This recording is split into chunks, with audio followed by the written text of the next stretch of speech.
Dear boy number 1, as much as I don't want to believe it, I deserve the gift of silence you've thrown at me.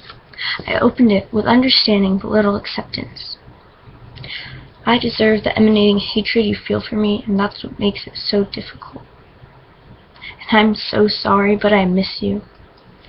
I miss the secretive kisses that made my stomach flutter, that made my day suddenly okay. The way no matter how much you sucked at making an effort, I couldn't stay mad. I didn't want to stop making you smile, and God, I miss that squinted look in your eyes, the way you never gave a shit about anyone or anything, but took the time to walk me to class, and it made me feel fucking special. And, you know, maybe I'm just easily content. Maybe most girls wouldn't have settled for the inconsistency, but I liked you. And I just hate that you hate me now, and I hate that you hate me because I got too drunk one night. And I'm sorry I hurt you.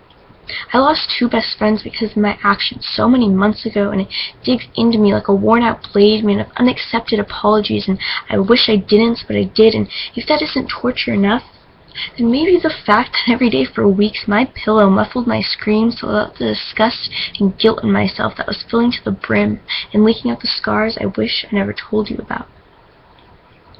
Dear the rest of you boys, some of you might have cared.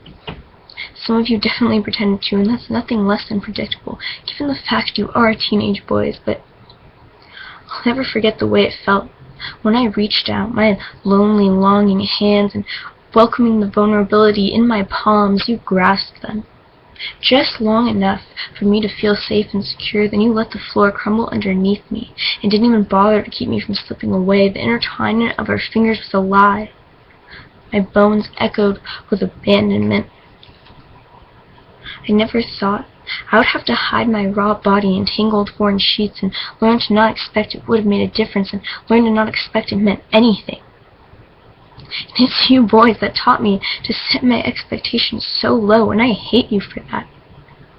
It's funny how everything I did to make myself feel beautiful and loved made me feel the most ugly, and I could say I betrayed my body, but who's really to say what's pure in the first place?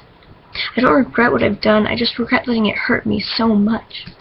I regret letting all of you hurt me.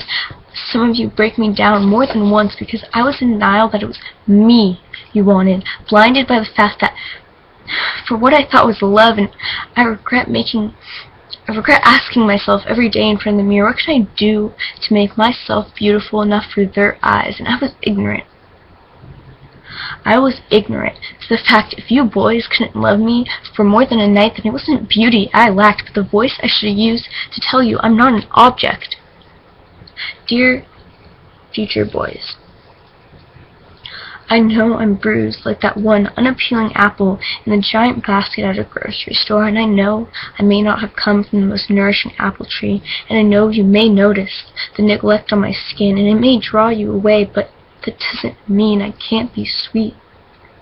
I have so much love to give with no one to give it to. Don't let the bruises scare you away, because I've learned better than to let myself be dropped again and again. And don't ask me about my past before you know who I am now. Your past doesn't define you. At least it shouldn't. Because I refuse to be defined by the pills I swallowed to make me forget, and I will not be defined by the swollen vodka in the back of my closet to make my stomach flutter again.